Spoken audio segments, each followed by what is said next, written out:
وعلى آله وصحبه ومن والاه. سبحانك لا علم لنا إلا ما علمتنا إنك أنت العليم الحكيم. اللهم اجعل القرآن العظيم ربيع قلوبنا ونور صدورنا وجلاء أحزاننا وذهاب همومنا وغمومنا. اللهم اجعلنا من الذين يستمعون قولا فيتبعون أحسنه. اللهم ثبتنا عند الموت لا إله إلا الله محمد رسول الله.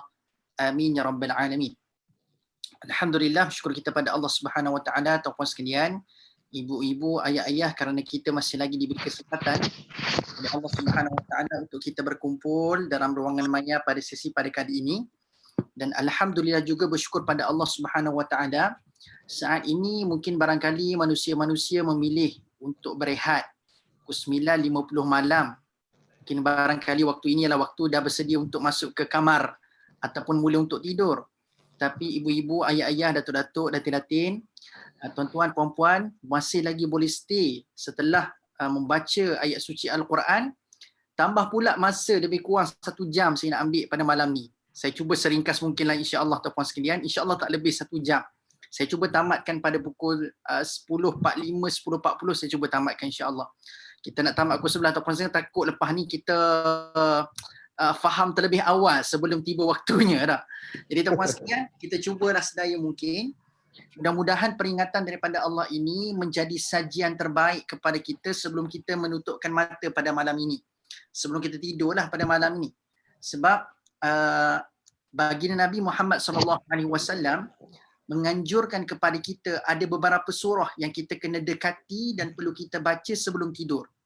Ramai daripada kalangan kita tuan-puan sekalian yang sekadar mengetahui Nabi menganjurkan kita membaca suratul Mulk sebelum tidur. Betul tak betul? Kan? Sebelum tidur kita baca surah Al-Mulk yang mengandungi 30 ayat itu. Maka tuan-puan sekalian, tidak dapat dinafikan rupa-rupanya dalam hadis yang sahih yang berstatus hasan tuan-puan sekalian dan juga sahih, Nabi Muhammad SAW bukan sekadar membaca suratul Mulk sebelum tidur.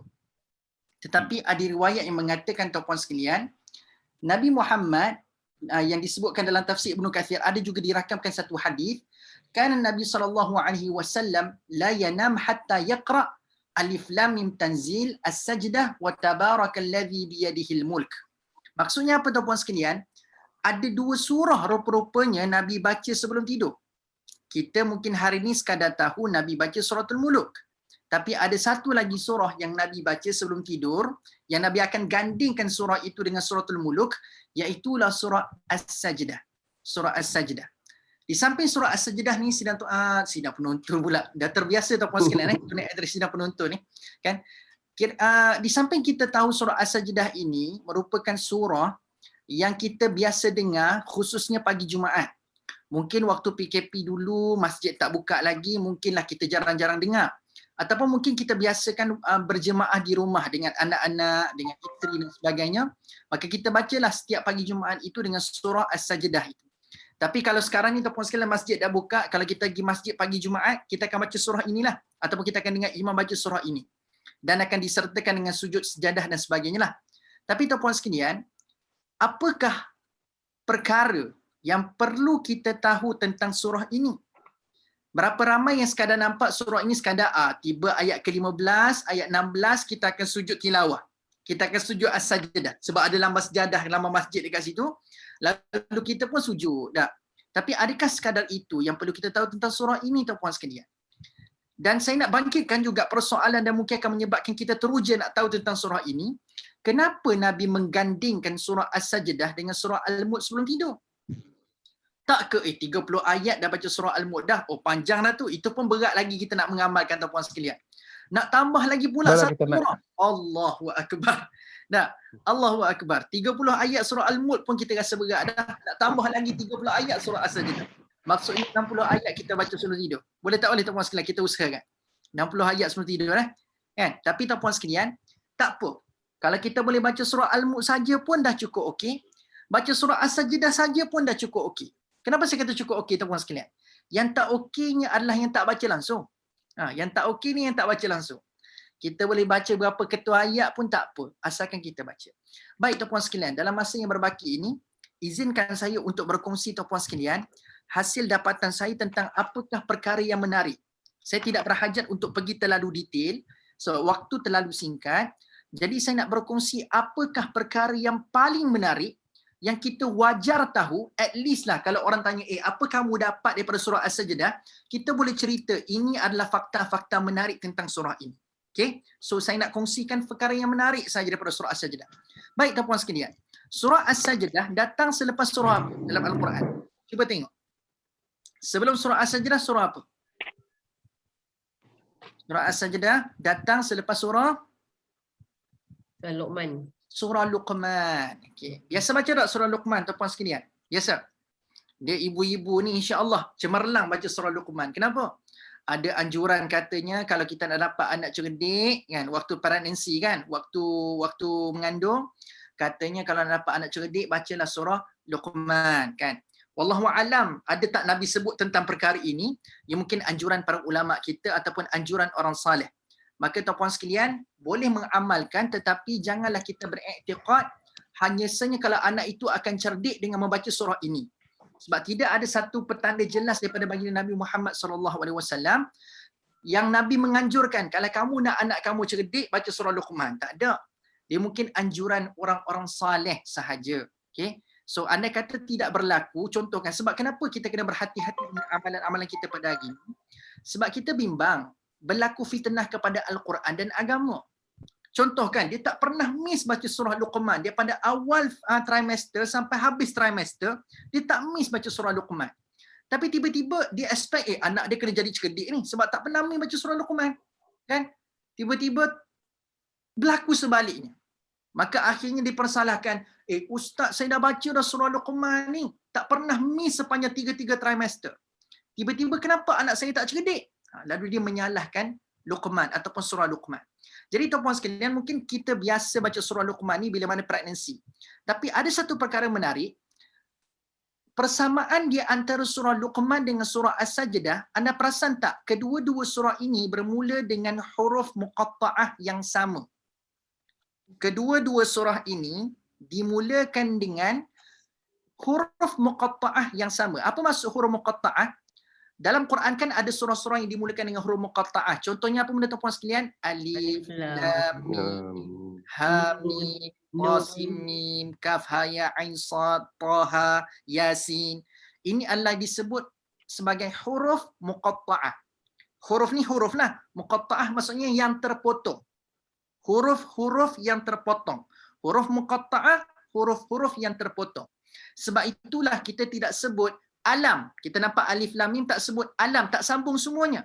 Kita sebut dia terpotong. Alif lam mim.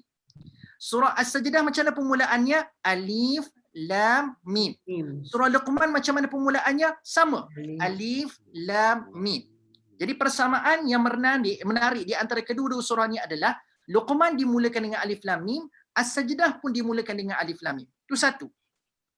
Yang kedua tuan-puan sekalian, bukan sekadar permulaan ayat pertama sahaja sama, tetapi konten ataupun pengisian yang dibawa pada ayat kedua sama juga tuan-puan sekalian. Kalau anda tengok surah Luqman, ayat kedua lepas alif lam mim bercerita tentang apa? Tilka ayatul kitabil hakim. Cerita pasal apa ni? Cerita pasal Al-Quran. Cerita pasal keagungan Al-Quranul Karim. Ayatul Kitabil Hakim. Kitab Al-Quran yang mengandungi hikmah-hikmah dan kebenaran yang tetap kukuh. So dalam ayat kedua bercerita mengenai keagungan Al-Quran. Dan surah As-Sajdah tuan-puan sekalian tidak juga lari daripada perkara yang disebutkan dalam surah Luqman.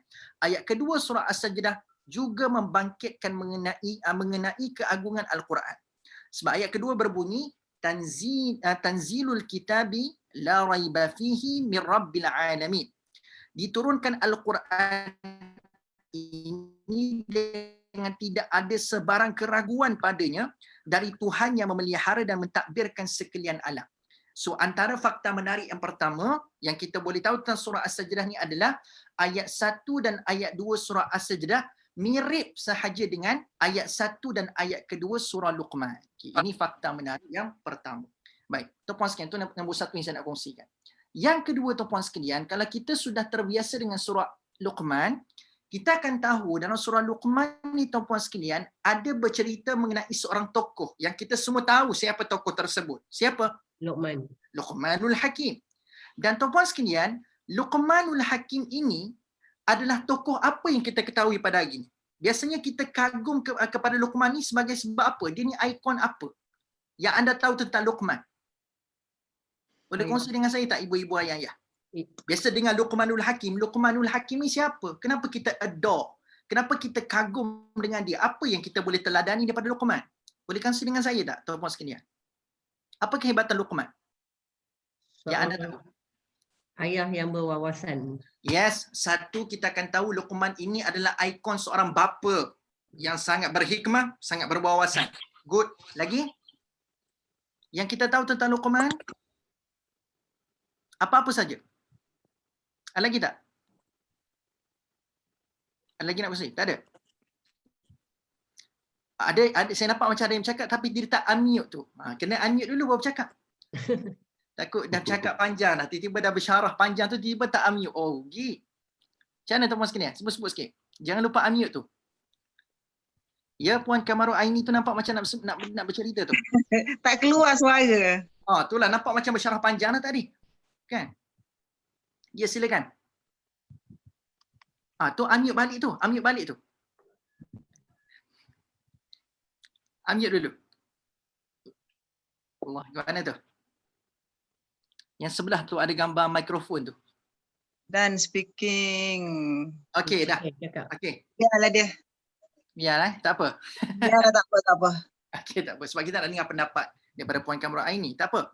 Jadi tuan-puan sekalian, kalau kita perhatikan, di samping kita tahu Luqman ini adalah ikon bapa yang berwawasan, jangan kita lupa bahawasanya dalam Al-Quran Allah memperlihatkan Luqman ini juga adalah ikon orang-orang yang sangat-sangat peka dengan fenomena-fenomena alam. Kita mungkin tak pernah dengar tentang fakta ini, tapi kalau anda baca keseluruhan surah Luqman, kita akan tengok Luqman adalah seorang individu yang sangat-sangat peka dengan fenomena-fenomena alam. Cuba anda tengok macam mana cara dia berpesan kepada anak dia. Dia tidak sekadar simply as dia mengatakan kepada anaknya, kamu anakku jangan syirik pada Allah. Kita mungkin pernah jadi seorang bapa yang sebegitu, anakku jangan syirik pada Allah. Tapi apa hebatnya Luqman? Apa bezanya Luqman? Sebab Luqman dia bukan sekadar bagi apa yang jangan buat, iaitu jangan syirik pada Allah. Tapi dia mendatangkan juga macam mana contoh-contoh yang dekat mata anak-anak boleh tengok tentang kenapa aku tak boleh syirik pada Allah. Sebab itu Luqman, dia bawa contoh apa? Tentang contoh biji sawi yang ada kat dalam batu. Iaitu anda boleh tengok pada ayat yang ke, sekejap saya tengok Ayat yang ke, jap. Mana ayat tu? Ayat yang ke-16 surah Luqman. Luqman tidak sekadar berpesan kepada anaknya jangan syirik, tetapi Luqman juga bawa satu contoh kepada anaknya, kenapa kamu tak boleh syirik secara terang-terangan dan kamu tak boleh syirik secara sembunyi-sembunyi.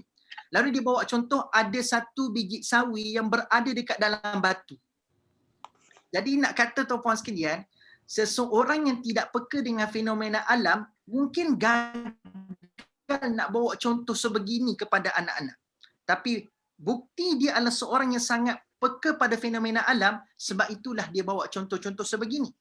Iaitulah macam mana gambaran tentang jangan syirik pada Allah dibawa pada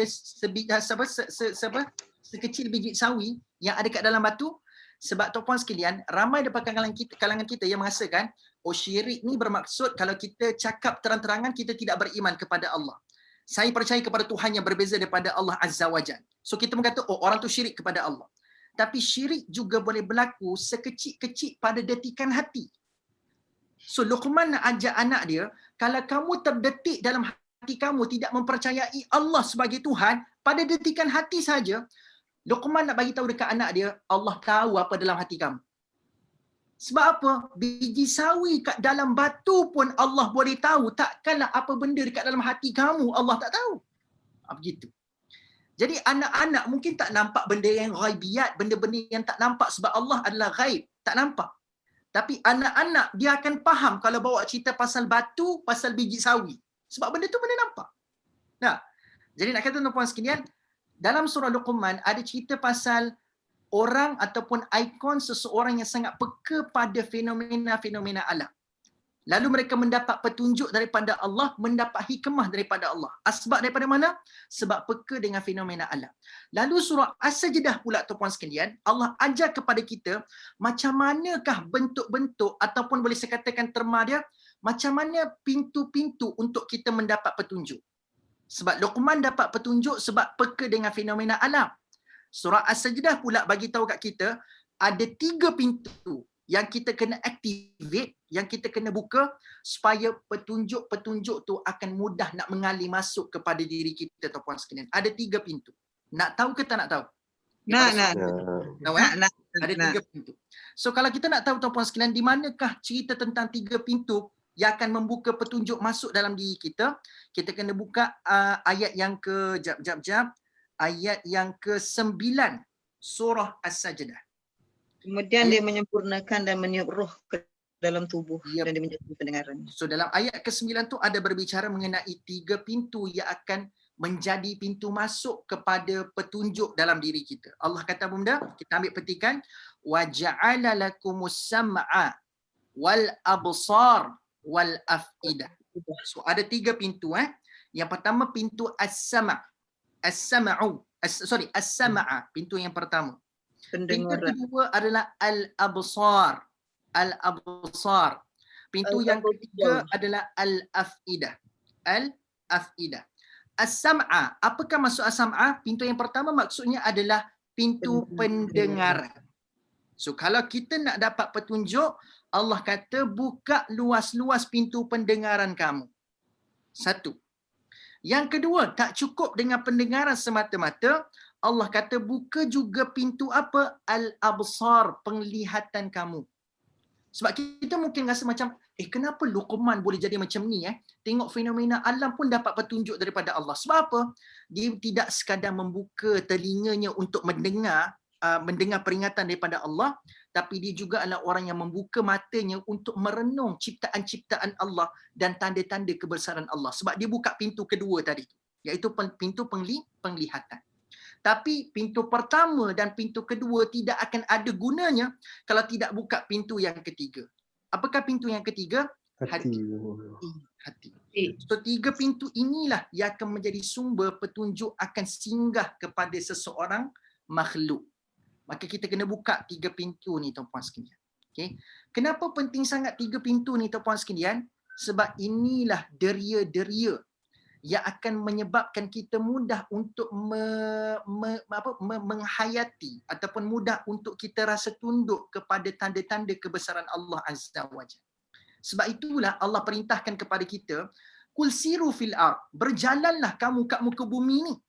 Tapi jangan jalan saja. Kita pergi travel, kita pergi berjalan kat negara ni, berjalan kat negara tu. Kita mungkin akan bawa balik memori sebab kita membuka penglihatan, tapi kita mungkin tidak membawa balik peringatan ataupun tidak membawa balik petunjuk. Sebab apa? Sebab kita sekadar melihat tapi tidak melihat dengan hati. Kita sekadar mendengar tapi tidak mendengar dengan hati. Sebab itulah Allah suruh kita pergi berjalan, bukan sekadar buka mata panca indera kamu je, bukan buka telinga kamu je, tapi kena buka mata dan telinga hati sekali. Barulah kita akan menjadi orang-orang yang mendapat petunjuk seperti mana. Baik, yang ketiga tuan-puan sekalian saya nak kongsikan adalah dalam surah Luqman, kalau anda tengok babak-babak akhir surah Luqman ada berbicara mengenai 5 perkara yang Allah rahsiakan daripada manusia. Anda tengok ayat terakhir surah Luqman, Allah tersebut ada 5 rahsia yang Allah bagi tahu kat kita sampai kiamat pun kita takkan tahu tentang 5 rahsia ini. Ada 5 rahsia. Apakah 5 rahsia yang tidak akan diketahui oleh manusia sampai kiamat? Maka Allah sebutkan pada ayat terakhir iaitu ayat ke-34 surah Luqman. Allah sebutkan yang pertama, ilmus sa'ah. Rahsia pertama yang tidak akan diketahui oleh manusia adalah tentang apa? Tentang hari kiamat. So manusia tak akan tahu sampai bila-bila, bilakah hari kiamat ataupun ilmu-ilmu tentang apa yang berlaku pada hari kiamat. Itu yang pertama. Yang kedua tuan-puan sekalian, yunazzilul ghaib. Yunazzil, ya. Ya Puan Azlin kena unmute dulu tu. Zainul. Ayat-ayat yang keberapa Ustaz yang tadi pasal Surah kiamat Luqman akhir? ayat 34, ayat yang terakhir. Oh, Luqman 34, ayat terakhir. Luqman. Okay. So ada 5 perkara yang menjadi rahsia Allah. Manusia takkan tahu sampai bila-bila. Pertama tadi adalah hari kiamat. Yang kedua adalah tentang yunazzilul ghais. Apa makna yunazzilul ghais? Turunnya hujan. So rupanya cerita pasal bila turun hujan, macam mana turun hujan pun Allah kata itu menjadi rahsia Allah Subhanahu Wa Taala. Pernah tak berlaku tuan-puan sekalian, anda tengok mendung, tiba-tiba tak hujan? Pernah berlaku tak? Ada tak pernah berlaku anda tengok panas, kata orang Kelantan ni, panas cecek. Panas sangat-sangat. Tiba-tiba turun hujan. Pernah berlaku tak? Pernah kan? Jadi tuan-puan sekalian, yunazzilul ghaith. Turunnya hujan pun menjadi rahsia Allah Subhanahu Wa Taala. Itu poin yang itu rahsia kedua.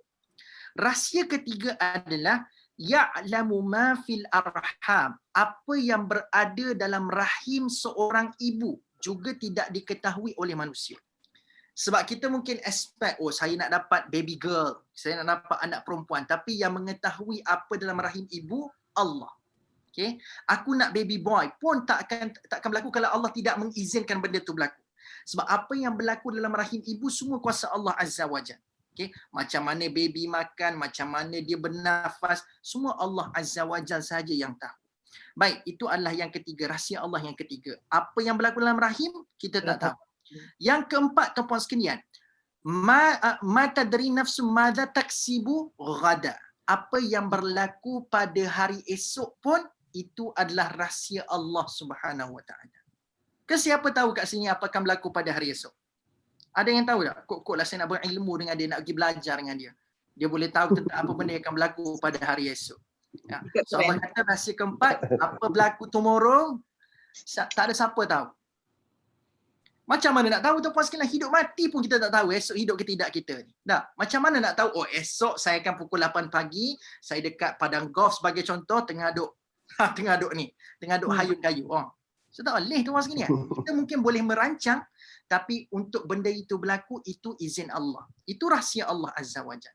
Yang keempat.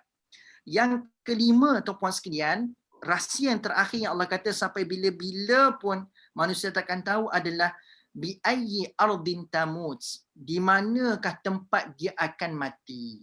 Okey, di manakah tempat dia akan mati. Betul kata betul tuan-tuan sekalian. Satu, kita tak tahu bila kita akan mati. Yang kedua, di mana kita akan mati pun kita tidak akan tahu. Betul tak betul? Berapa ramai orang yang katanya aku nak stay dekat sini sebab aku nak mati kat sini. Kan? Tetapi tuan-tuan sekalian, ditakdirkan Allah mati kat tempat lain, meninggal kat tempat lain. So nak kata tuan-puan sekalian, inilah 5 perkara yang Allah kata menjadi rahsia Allah. Kenapa saya bawa atas surah Luqman tuan-puan sekalian? Sebab surah As-Sajdah ada mengambil satu rahsia daripada 5 rahsia yang Allah sebutkan pada surah Luqman ini. Ada satu rahsia dibincangkan dengan lumat dalam surah As-Sajdah. Apakah rahsia daripada 5 rahsia yang Allah ambil dibincangkan secara lumat dalam surah As-Sajdah? Iaitulah rahsia yang pertama. Iaitulah cerita tentang hari kiamat. So kalau anda buka surah As-Sajdah, anda akan tengok ada cerita mengenai hari kiamat, tuan-tuan dan puan-puan sekalian. So Allah ada cerita detail. Dalam surah Luqman, Allah cerita sedikit sahaja. Allah kata ini rahsia aku. Tapi ada cerita yang Allah detailkan sedikit dalam surah As-Sajdah. Di manakah letak duduknya tuan-puan sekalian? Kalau anda buka surah As-Sajdah, anda tengok pada ayat yang ke-12. Ada cerita macam mana Allah detailkan tentang bagaimanakah azab yang berlaku pada hari kiamat. Bila dah berlaku kiamat, apakah azab yang bakal dilalui oleh orang-orang yang dikatakan oleh Allah sebagai penjenayah. Iaitu Allah sebutkan pada ayat ke-12, A'udzubillah minasyaitonirrajim. Walau tara idil mujrimun nakisu ru'usihim 'inda rabbihim rabbana absarna wa sami'na farji'na na'mal salihan inna muqinun. So dalam ayat ke-12 surah As-Sajdah ni Allah ada cerita mengenai penjenayah-penjenayah yang dah masuk dah berlaku dah hari kiamat, dia masuk alam akhirat. Bila tiba hari tersebut, Allah cerita tentang macam mana kondisi penjenayah ni. Kenapa saya kata penjenayah? Sebab ada perkataan al-mujrimun dekat situ. Al-mujrimun itu datang dari perkataan jarama. Jarama ni maksudnya jenayah. Jarama maksudnya jenayah. Al-mujrimun maksudnya penjenayah. So Allah kata untuk penjenayah ni bila tiba hari kiamat masuk alam akhirat, mereka ini Allah kata adalah orang-orang yang sangat-sangat menyesat. Sebab itulah Allah menggambarkan keadaan mereka nakisuru usihim. Keadaan mereka yang pertama adalah dekat hari kiamat nanti, dekat alam akhirat nanti, mereka berdiri dalam keadaan nakisuru usihim, tunduk kepalanya. Tuan-puan sekalian, saya nak tanya.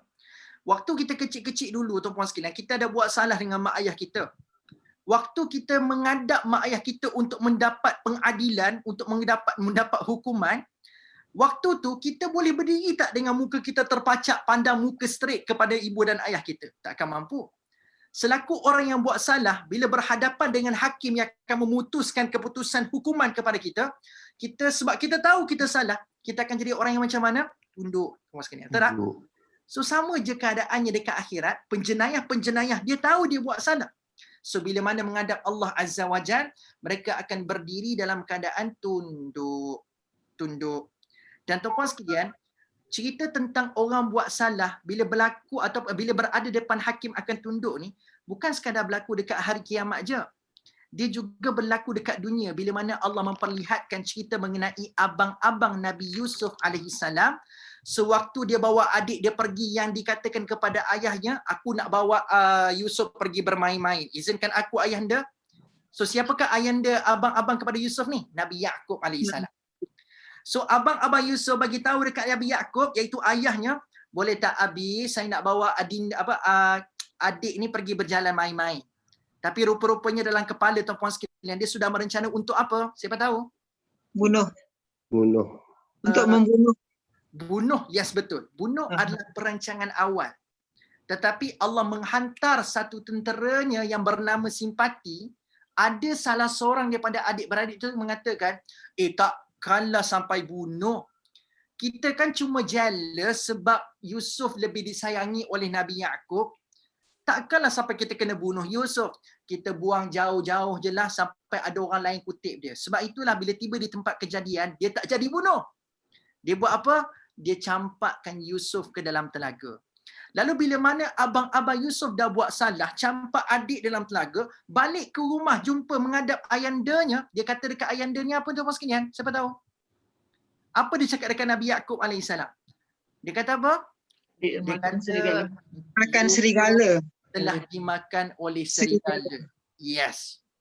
Kan dia tipu tu. Dia tahu kebenaran. Dia tahu dia buat salah. Tetapi kalau anda baca surah Yusuf, dia bukan sekadar bercakap bohong kepada ayahandanya, tetapi dia datang dalam keadaan waja'ul isya ayyabkun. Dia datang dalam keadaan pada waktu isya, waktu senja, dan dia datang dalam keadaan berpura-pura nangis dan dikatakan oleh para ulama, dia juga berada dalam keadaan tertunduk ke bawah.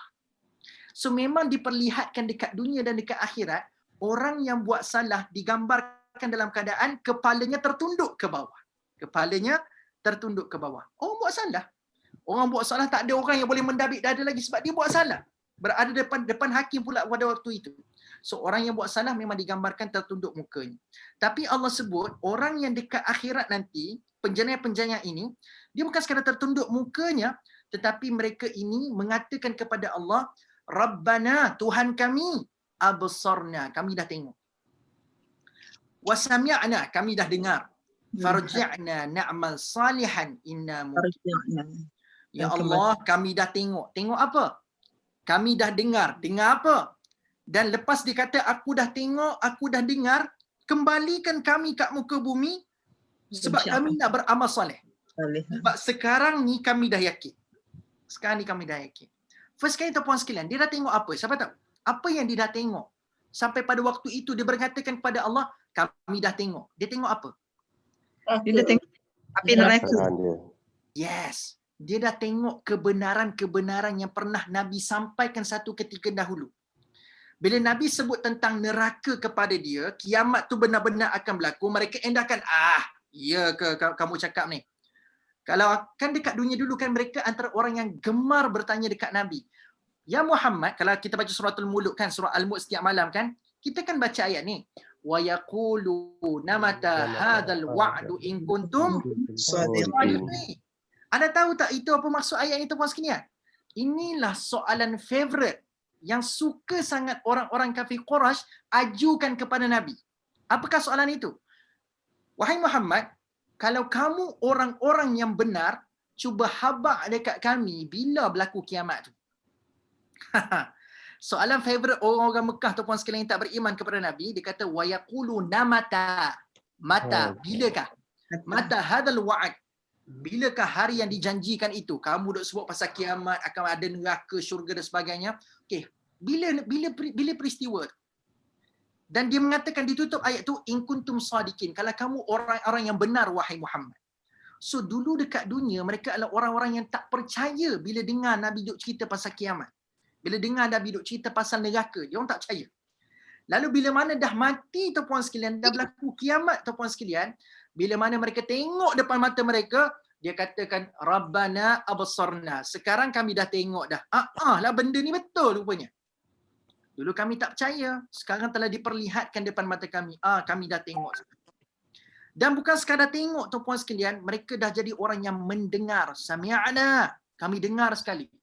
Dengar apa tu puan sekalian? Para ulama tafsir mengatakan mereka mendengar jeritan-jeritan orang-orang yang diseksa oleh Allah. Dan dikatakan oleh para ulama tafsir tuan-puan sekalian, jeritan-jeritan itu bukan datang daripada mereka terkena api neraka. Tapi ulama mengatakan jeritan itu datang daripada orang-orang yang baru terkena wap-wap daripada neraka. Belum api lagi.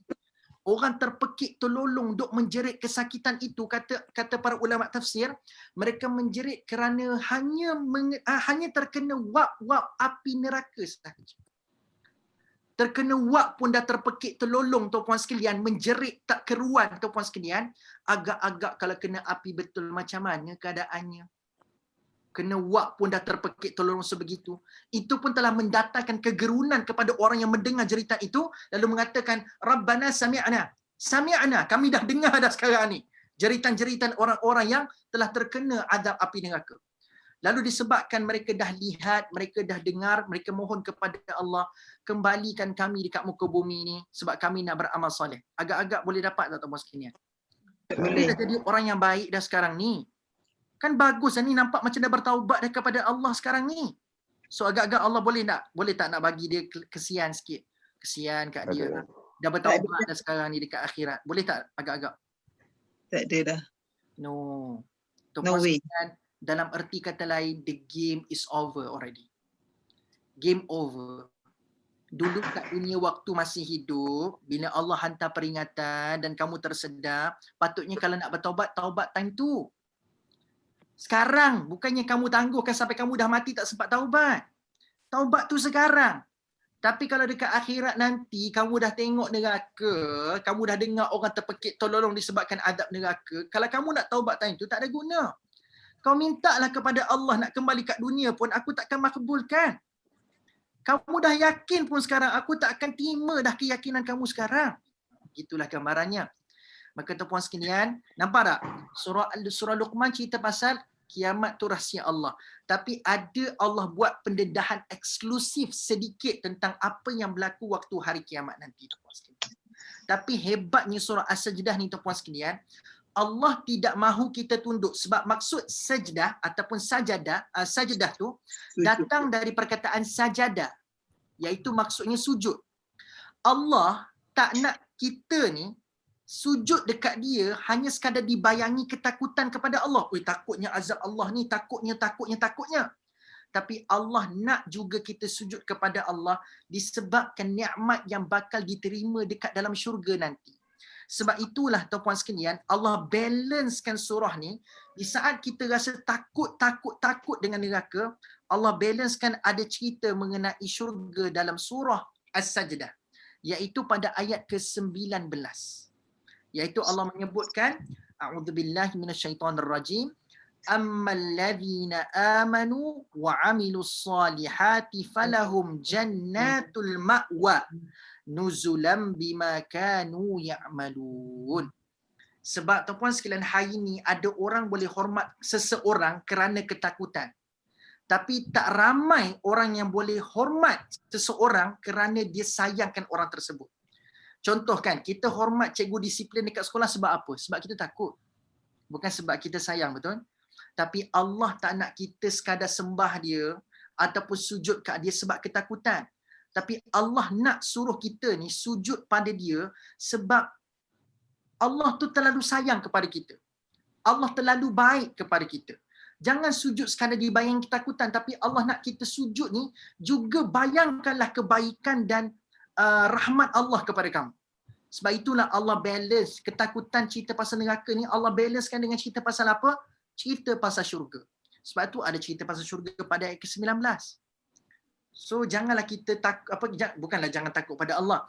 Janganlah kita sekadar menyembah Allah ni hanya sekadar dengan dibayangi ketakutan. Tapi sembahlah Allah kerana Allah sudah terlalu baik kepada kita. Allah ni telah menyediakan ganjaran yang sangat besar kepada kita kalau kita beriman dan beramal soleh kepada Allah Azza wa Jalla. Boleh faham itu puan sekalian? Baik, itu adalah poin yang keberapa saya tak ingat dah, tapi ini antara poin yang menarik. Baik. Yang ketiga. Yang Baru poin ketiga, Ustaz. Yang ketiga. Sebenarnya yang masuk dah keempat dah tu sebenarnya. Okey, tapi saya tak sebut yang keempat tadi tu. Baik. Tuan-puan sekalian, poin yang kelima. Poin yang kelima. Saya nak tanya satu soalan tuan-puan sekalian. Kita berbicara tentang sujud tadi kan? Dan saya sebut juga kita sujud ni jangan sekadar dibayangi ketakutan, tapi mestilah juga kita membayangkan kebaikan Allah kepada kita. Okey, sekarang tuan-puan sekalian, saya nak ajukan satu soalan kepada ibu-ibu, ayah-ayah, datuk-datuk, datin-datin, tuan-tuan, puan-puan, tentang satu soalan yang sangat simple. Kenapa kita kena sujud? Kenapa? Kenapa mesti relevan sujud tu? Dia belum bahaskan lagi tuan-puan sekalian, kalaulah sujud itu paling penting, kenapa di antara berdiri dengan sujud tu ada rukuk? Tu saya tak nak ceritalah, yang tu itu panjang perbahasan dia. Tapi jawablah soalan yang saya ajukan tadi tu. Kenapa kita mesti sujud kepada Allah? Pandangan tuan-puan sekalian? Kita hamba. Tanda merendah diri. Ya, Syukur. Tanda merendah diri.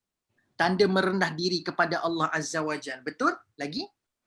Syukur. Sebagai hamba. Sebagai tanda kesyukuran kepada Allah Azza wa Jalla. Betul juga tu. Lagi? Sebab kita ni hamba. Hamba Allah. Paling dekat dengan Allah SWT. Sujud tu waktu kita paling dekat dengan Allah Azza wa Jalla. Pun betul juga tu puan sekalian. Tapi anda tak rasa menarik ke kenapa dalam Al-Quran ada 114 surah, tapi ada satu surah daripada 114 itu dinamakan surah itu dengan surah sujud.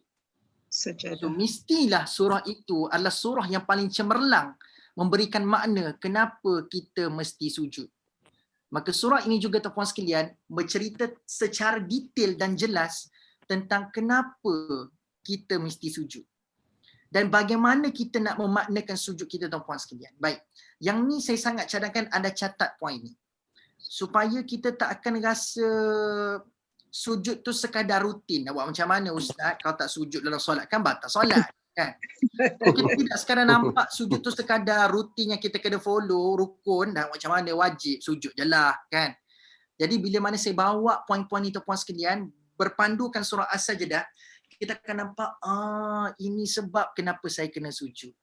Maka kita akan menambahkan makna lah. Okay, baik tuan-puan sekalian. Tengok Yang ni berpandukan daripada apa yang kita akan baca daripada surah As-Sajdah sahaja. Baik. Sujud ni tuan-puan sekalian, Allah kata, kita mesti sujud dengan beberapa keadaan. Kita nampak sujud ni time solat je kan? Tapi Allah menyebutkan dalam surah As-Sajdah, sujud ni mesti berlaku dengan keadaan-keadaan ini. Keadaan-keadaan ini. Keadaan yang pertama tuan-puan sekalian, orang-orang itu dimestikan untuk sujud setelah apa? Setelah melihat ayat-ayat Allah Subhanahu wa taala. Sebab itu kita akan baca dalam ayat dalam ayat yang ke-15 Allah menyebutkan, A'udzubillahi minasyaitonirrajim, innama yu'minu biayatina. So, orang yang pertama mesti kena sujud kepada Allah ni adalah orang-orang yang telah melihat ayat-ayat ataupun tanda-tanda kebesaran Allah.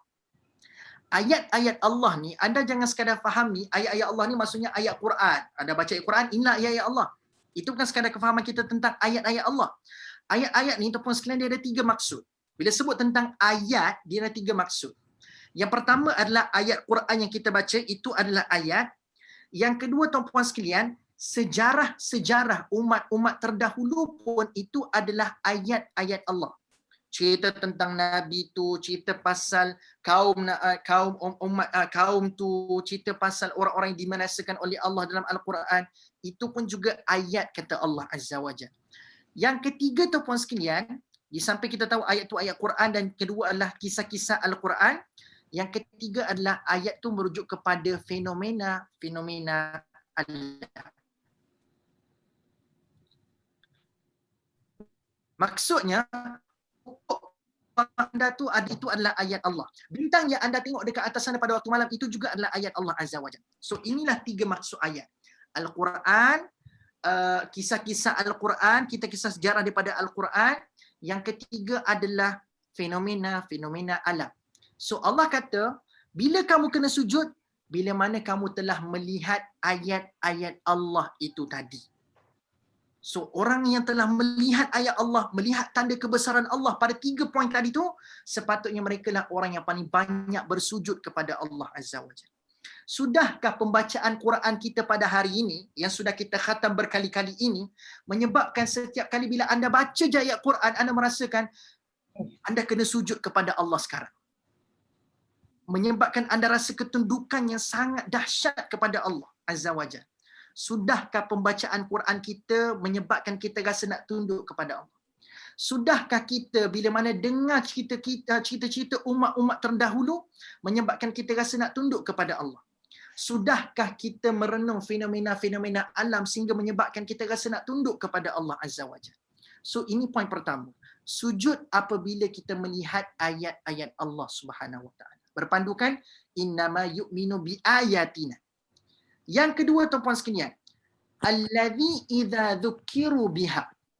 Allah kata, bukan sekadar mereka melihat tanda-tanda kebesaran Allah, tetapi orang yang kedua ni, individu kedua yang bersujud kepada Allah ini adalah orang-orang yang bukan sekadar tengok, tapi mengambil peringatan daripada apa yang dia lihat. Semua orang boleh tengok, tuan-puan sekalian. Tengok tu, tengok alam, tengok Quran. Semua orang boleh tengok. Tapi tak semua orang yang boleh menjadikan apa yang dilihat itu sebagai peringatan. Sebab tu ada perkataan dzukiru. Ada perkataan dzukiru. So dia tengok, dalam masa yang sama dia mengambil peringatan daripada apa yang dilihat. Anda perasan tak dekat sini apa deria yang perlu kita fungsikan pada 2 poin pertama ni? Tadi tengok, so deria mana kita kena aktifkan? Mata. Kita nak ambil peringatan daripada apa yang kita tengok. Deria mana perlu kita aktifkan? Hati. Nampak? So poin kedua, bukan sekadar tengok, tetapi kita perlu mengambil peringatan pada apa yang kita tengok. So orang yang mengambil peringatan daripada apa yang dilihat, dialah orang yang sewajarnya kena bersujud juga kepada Allah Azza wa Jalla. Sebab dia dah jadi orang yang beringat. Sebab hebatnya Allah cipta benda tu, hebatnya Allah mendatangkan keajaiban sebegitu, hebatnya Allah mendatangkan Al-Quran kepada kita. So bila mana mereka beringat kepada Allah, mereka lah orang yang kena bersujud dengan segera kepada Allah Azza wa Jalla. Itu adalah poin yang kedua. Poin yang ketiga, Allah kata, tengok bila Allah kata mereka itu melihat kebesaran Allah, mereka mengambil peringatan daripada kebesaran Allah Azza wa Jalla. Lalu Allah menyebutkan kharru sujada. Allah mengatakan mereka jatuh tersungkur bersujud kepada Allah. Tengok. So saya sebut poin tadi, bukan saya cerita poin ini sendiri, tapi Allah kata orang yang sepatutnya tersungkur sujud pada Allah adalah orang-orang yang merenung peringatan Allah. Mereka mengambil peringatan daripada kebesaran Allah. Mereka lah orang yang perlu bersujud kepada Allah Azza wa Jalla.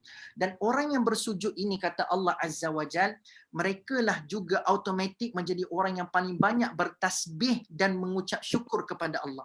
Sebab itulah bila kharru sujada disambung dengan ayat apa? Wasabbahu bihamdi rabbihim. Betul? Wasabbahu bihamdi rabbihim. So orang yang banyak bersujud kepada Allah secara automatik, mereka lah orang yang paling banyak bertasbih dan paling banyak bertahmid kepada Allah. Tasbih macam mana tuan-puan sekalian? Subhanallah. Kita mensucikan Allah daripada sebarang kelemahan. Tahmid macam mana? Alhamdulillah.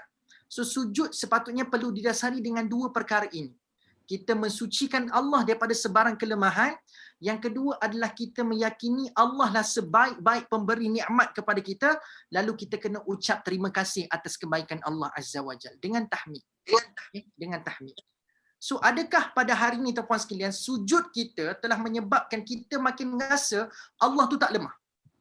Sudahkah sujud kita menyebabkan kita merasakan saya kena banyak ucap terima kasih pada Allah atas kebaikan-kebaikan Allah kepada saya? Kalau dua perkara ini masih belum berlaku tuan-puan sekalian, ketahuilah, boleh saya katakan, sujud kita masih belum mencapai makna yang sebenar. Sujud kita masih belum mencapai makna yang sebenar. Sebab dia tidak membuahkan hasil kita bertasbih dan kita bertahmid. Tasbih dan tahmid tidak sekadar berdiri dengan ucapan subhanallah dan alhamdulillah, tapi perlu didasari dengan tindakan. Saya kena yakin Allah tu tak pernah lemah. Yang lemah tu manusia, yang lemah tu makhluk. Allah tak lemah. Dan saya perlu yakin, saya kena ucap terima kasih pada Allah sebab Allah dah bagi banyak kebaikan dekat saya. So ini tindakan yang perlu kita lanjutkan dengan kita bersujud kepada Allah Azza wa Jalla. Itu poin yang keberapa saya tak ingat dah. Seterusnya tuan-puan sekalian, Allah menyebutkan orang-orang yang mampu bertasbih dengan banyak kepada Allah dan mampu mengucap syukur kepada Allah dengan banyak, mereka juga akan dihilangkan penyakit-penyakit kesombongan dekat dalam hati. Sebab itu Allah kata wahum la yastakbirun. So orang yang sujud bukan sekadar membina kekuatan untuk mengatakan Allah itu maha suci daripada sebarang kelemahan, Allah itu baik, tapi mereka juga akan dicuci oleh Allah Azza wa Jalla perasaan-perasaan sombong dalam hati mereka. So Allah akan cuci perasaan sombong. So kalau orang yang banyak bersujud kepada Allah tapi sombongnya masih menebal, ketahuilah tuan-puan sekalian, juga saya boleh katakan sujudnya masih belum mencapai makna yang sebenar. Iblis laknatullah dikeluarkan daripada syurga, hilang akses dia masuk syurga sebab apa? Sebab penyakit apa? Aba wastakbar. Dia tak nak sujud sebab apa? Sebab dia ada aba wastakbar. Dia sombong. Dia sombong. Maka tuan-puan sekalian, kenapa Allah keluarkan sebab ada aba wastakbar? Kenapa tak sujud sebab ada aba wastakbar? So, ketahuilah, untuk mengubati penyakit aba wastakbar, sombong dan rasa tinggi diri itu, Allah kata, lakukan sujud. Inilah sebaik-baik penawar untuk mengubati penyakit sombong tu tadi. Kalau kita rasa kita ni rasa macam diri lebih baik daripada orang lain, kalau kita merasakan kita ni macam semuanya bagus, kita tidak ada kelemahan, ketahuilah sepatutnya bila kamu bersujud, kamu telah dibina, yang lemah tu makhluk, yang sempurna tu manusia, yang sempurna tu adalah Allah. Sombong tu datang daripada mana? Bila mana kita merasakan diri kita ni sempurna, tak ada kelemahan, sebab tu kita rasa sombong. Kita rasa kitalah yang terbaik, kita ni adalah orang yang paling mulia. Di situlah kesombongan akan dibina. Seperti mana iblis, kenapa dia tak sujud pada Nabi Adam? Antara faktornya adalah dia rasa aku diciptakan daripada marijim minar, daripada api. Tu Adam alaihissalam diciptakan daripada tanah. Nak compare komponen penciptaan, aku lebih mulia daripada Adam alaihissalam. Nampak? Perasaan rasa diri lebih bagus daripada orang lain. Maka disebabkan perasaan itu, Allah perintahkan iblis, usjudu li Adam fasajadu.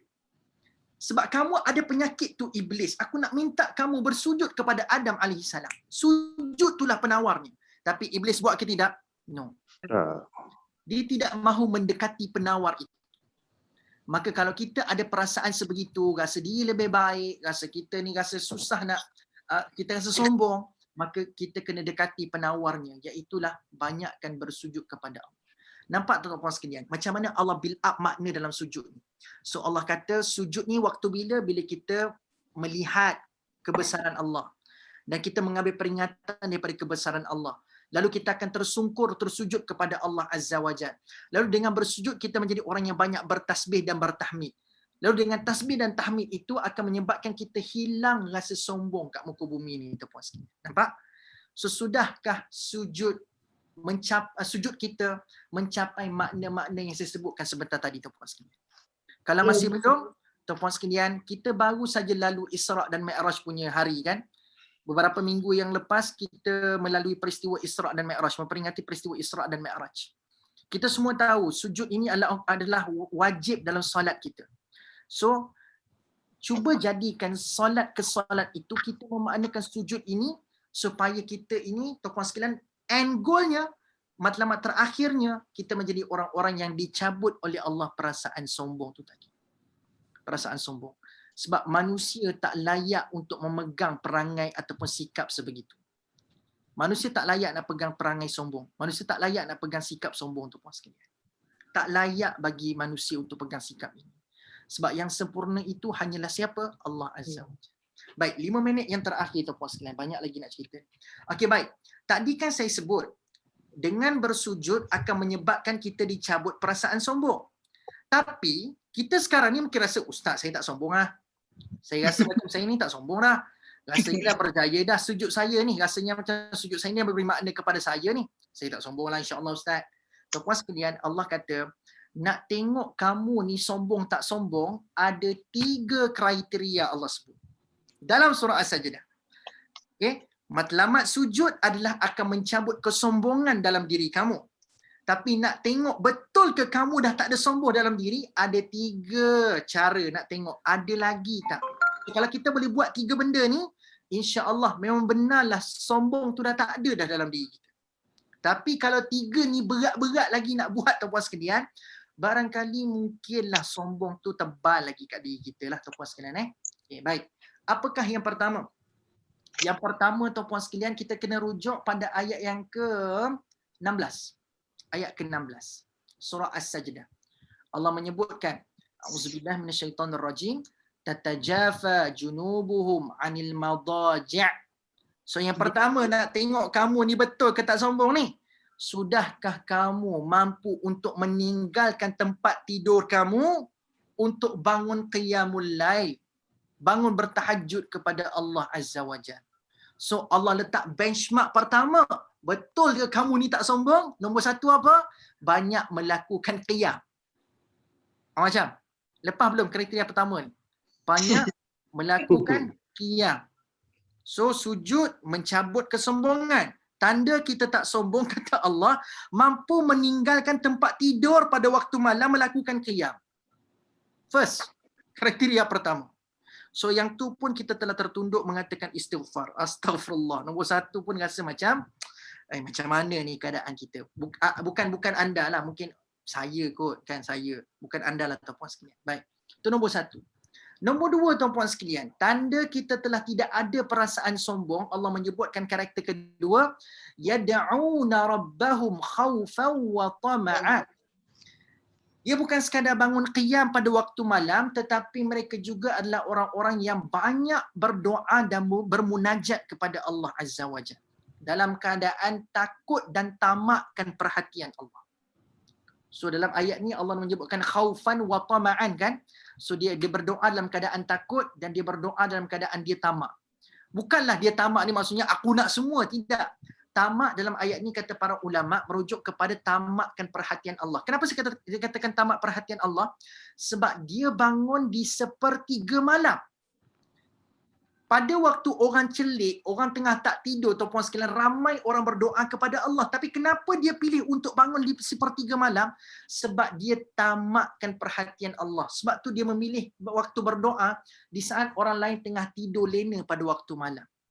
Dia tamakkan perhatian Allah. Ibarat yang macam ni lah, tuan-puan sekalian, saya buat analogi. Anda semua tengah guna wifi kan sekarang kan, tuan-puan sekalian kan? Semua tengah guna wifi kan? Guna mobile data belaka kan? Baik, tuan-puan sekalian, saya nak tanya. Beza tak? Ada 10 orang tengah connect dengan satu router, dia punya kelajuan, dengan anda seorang je yang connect dengan router tersebut. Macam mana perbezaan kelajuan, tuan-puan sekalian? Seorang. Kan, Seorang. waktu internet maksimum. Anda akan dapat kelajuan maksimum. Tapi dia dah bagi tahu dah, maksimum router ni boleh kongsi 5 ke 6 orang, tapi anda pergi lenjan 10 orang, tuan-puan sekalian. Anda akan dapati perbezaan. Anda punya kelajuan dah berkurangan, kualiti gambar akan berkurangan, tuan-puan sekalian. Sebab apa? Berkongsi.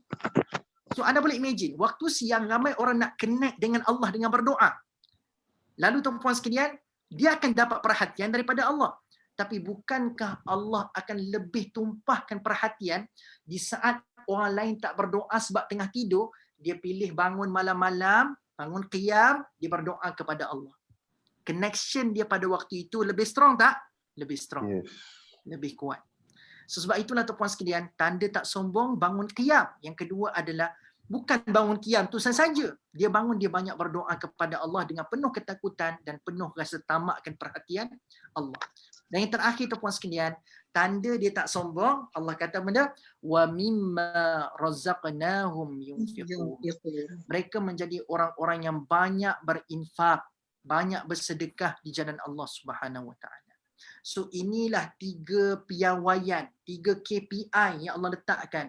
Betulkah sujud itu telah memberi makna kepada kamu?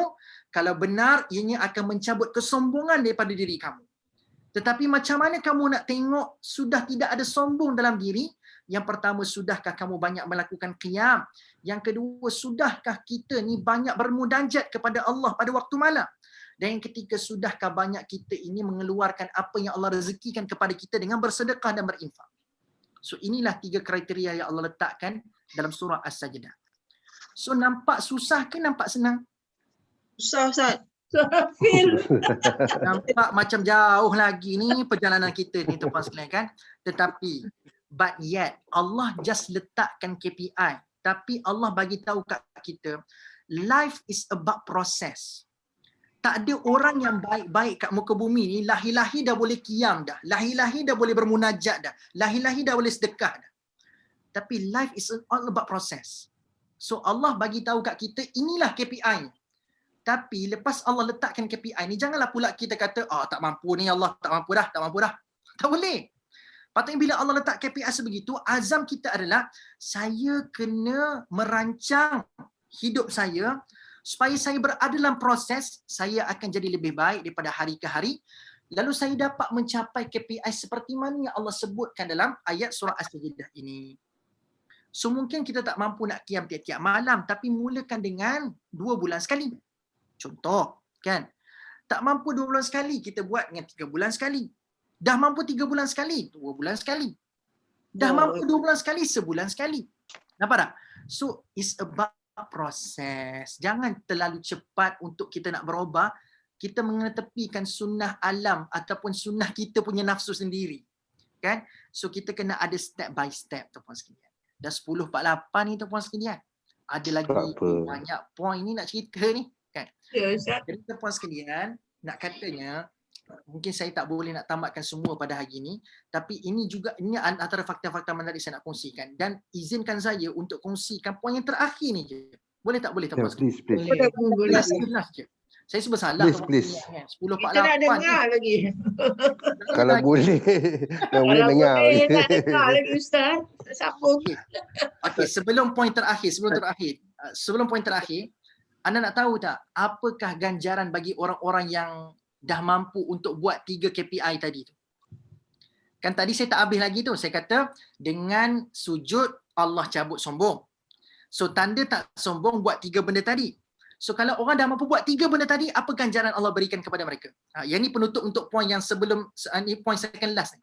So apa ganjaran Allah akan berikan kepada mereka yang dah mampu buat 3 benda ni? Allah kata hasilnya adalah Allah akan berikan fala ta'lamu nafsum ma ukhfiya lahum min qurrati a'yun. Allah mengatakan orang yang mampu buat 3 benda itu tadi, Allah akan jadikan mereka dapat berjumpa dengan apa? Qurrata a'yun. Ma makna qurrata a'yun? Kenikmatan yang menyejukkan pandangan mata. Yes, kenikmatan yang menunjukkan pandangan mata, tetapi para ulama tafsir mentafsirkan qurrata a'yun itu merujuk kepada siapa? Bidadari syurga.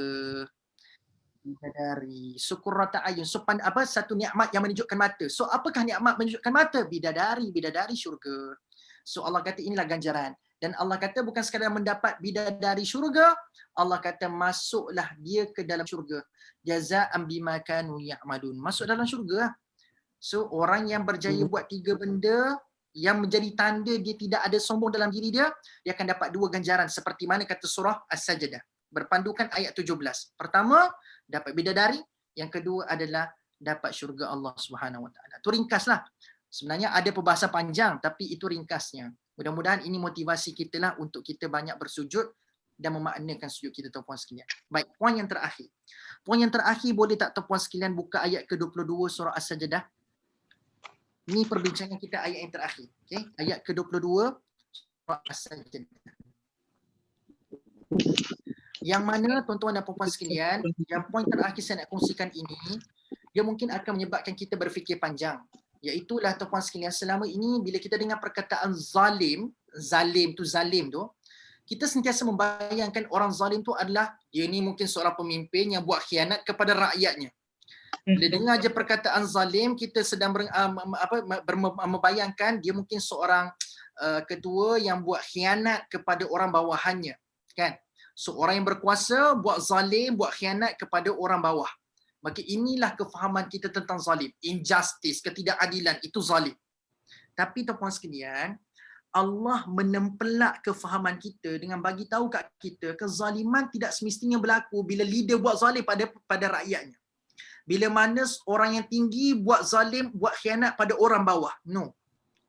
Itu adalah kefahaman yang biasa. Tapi Allah kata kezaliman boleh berlaku walaupun kita ni bukan orang atas. Walaupun kita ini bukanlah seseorang yang leader. No. So Allah kata kezaliman boleh berlaku dari dalam diri kita sendiri. How? Macam mana? Allah menyebutkan waman azlam, siapakah orang-orang yang zalim itu? Mimman dzukira biayati rabbih, mereka itu adalah orang-orang yang diberikan peringatan daripada ayat-ayat Tuhannya, thumma a'rada anha, mereka berpaling daripada peringatan-peringatan Allah Subhanahu wa taala. Dan Allah kata bila mana mereka buat perkara sedemikian, inna minal mujrimina muntaqimun, mereka tergolong dalam golongan-golongan orang-orang yang berbuat jenayah dan aku pasti akan membalas perbuatan jenayah yang telah dilakukan. Maka tuan-tuan dan puan-puan sekalian, Allah bagi tahu kat kita, nak jadi zalim tak perlu tunggu kita jadi pemimpin. Jadi zalim ni semudah apa Allah kata dalam ayat ke-22, bila mana datang peringatan-peringatan Allah kepada kita, kita buat apa? A'rada anha, kita berpaling daripada peringatan itu. Kita tidak memberikan perhatian, kita tidak memberikan renungan kepada peringatan-peringatan Allah Azza wa Jalla. Itulah tanda kita telah menjadi orang zalim.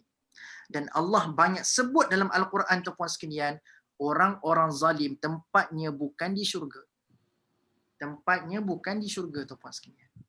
So, dengan kita melakukan semudah berpaling daripada peringatan Allah Azza wa Jalla, patutnya bila Allah bagi peringatan, garap dengan segera lalu bertaubat kepada Allah, melakukan tindakan yang sepatutnya. Tapi kita tak buat benda itu.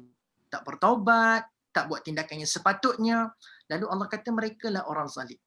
Sebab peringatan-peringatan itu tidak lain dan tidak bukan untuk menyelamatkan kita daripada tersesat dekat muka bumi. Sebab tu Allah bagi peringatan. Allah nak suruh kita buat benda yang betul kat muka bumi ni. Sebab tu Allah bagi reminder. Tapi bila Allah dah bagi reminder, tapi we still didn't wake up, kita still lagi tak bangun tuan-puan sekalian, tak bertindak dengan perkara yang sepatutnya, so layak tak kita digelar sebagai orang yang menzalimi diri sendiri? Layak. Sebab reminder tu untuk save us, untuk menyelamatkan kita. Tapi kita tak ambil reminder tu untuk bangun. So kalau terkena ancaman, kalau terkena apa-apa yang buruk kepada kita, salah Allah lagi ke? Tak. Salah siapa? Salah kita yang tidak memberikan perhatian kepada peringatan tu tadi. Jelas? Tuan-puan sekalian? So nak kata beginilah, mak kita kata macam ni. Mak kita kata, dululah saya ambil peristiwa yang berlaku dalam saya, kepada diri saya dengan mak saya. Dulu tuan-puan sekalian, dekat belakang rumah ni, kita suka, mak-mak kita ni bila dah kumpul daun-daun kan, daun kering, tu dia bakar. Dan kebetulan tuan-puan sekalian, dekat belakang rumah saya dulu, ada satu pokok kelapa yang dah ditebang. So, betul-betul tuan-puan sekalian, tempat bakar daun kering tu sebelah pokok kelapa yang dah ditebang tu. So, kegemaran kami adalah, sebab dulu kan lepas bakar kan ada abu-abu kat bawah tu.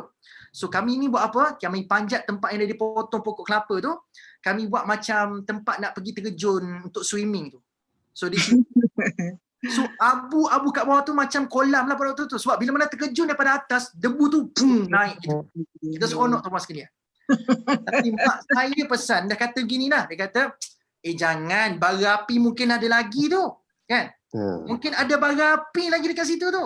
Kita dah nampak tak ada asap pun tuan-puan sekalian. Asap pun tak nampak. Tak ada nampak pun ada bara-bara.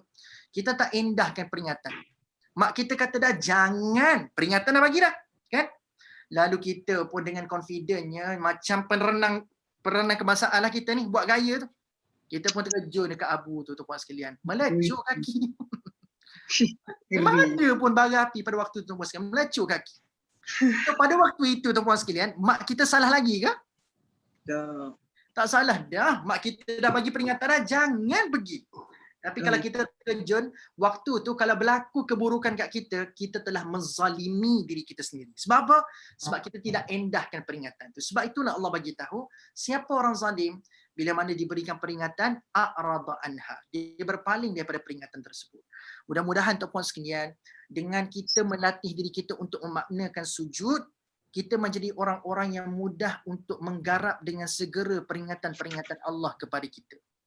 Kita tidak lagi menjadi orang-orang yang bertangguh kepada peringatan Allah. Allah dah bagi reminder, wake up dengan segera. Jangan kita bertangguh tuan-puan sekalian. Kalau kita kena bertaubat, taubat dengan segera. Jangan kata esok tak apa kot, 2 bulan lagi kot, setahun lagi kot. No. So peringatan Allah tu nak bagi tahu kat kita mungkin ancaman dan keburukan yang akan sampai kat kamu kalau kamu tak ambil peringatan ni mungkin dah dekat. Mungkin dah dekat. Sebab tu Allah bagi peringatan. Sebab tu Allah bagi peringatan kat kita. Okay. So dengan sujud, dia akan melatih kita untuk merendah diri. Sebab sombong dah tak ada, maka kita akan jadi orang yang rendah diri. So orang yang rendah diri, mereka lah orang-orang yang mudah untuk nak mendengar apa yang Allah sebutkan kepada dia. Dia mudah untuk melihat apa yang Allah telah datangkan peringatan kepada dia. Lalu dia bukan sekadar melihat dengan panca indera kasar, iaitu telinganya dan matanya, tapi dia akan hidupkan juga penglihatan hatinya, dan dia akan juga menghidupkan pendengaran hatinya untuk mendengar semua itu, lalu diamati dan dirasai dalam hatinya, mudah-mudahan insya-Allah. So wallahu a'lam bissawab. Kalau ikutkan ada kisah pasal Nabi Musa, selepas tu tuan-puan sekalian ada cerita. Tapi nak katanya ini adalah poin yang at least yang menarik saya nak kongsikan. Di awal tadi kalau anda perasan, saya temukan perkaitan di antara surah sebelum dengan surah selepas. So apa saya nak bagi tahu pada tuan-puan sekalian, dalam Al-Quran daripada satu surah nak pindah ke surah yang lain, Allah tidak pernah putuskan pengisian itu. Betapa mirakelnya Al-Quran tuan-puan sekalian, 114 surah dalam Al-Quran terjahit dengan sangat cantik. Terjahit dengan sangat cantik. Dia tak pernah terputus. Ini antara i'jazul Quran, kemukjizatan Al-Quran. Kita buat karangan, ada 6 perenggan, tapi perenggan 1 tak ada kaitan dengan perenggan kedua. Kedua tak ada kaitan dengan perenggan ketiga tuan-puan sekalian. Selaku penanda kertas tuan-puan sekalian, orang yang buat karangan 1, 2, 3 tak ada kaitan, kita akan kata karangan ni karangan yang bagus ke karangan yang lemah? Lemah. Karangan yang lemah. So Allah ini Al-Hakim, Maha Bijaksana. Ada 114 babak dan surah dalam Al-Quran.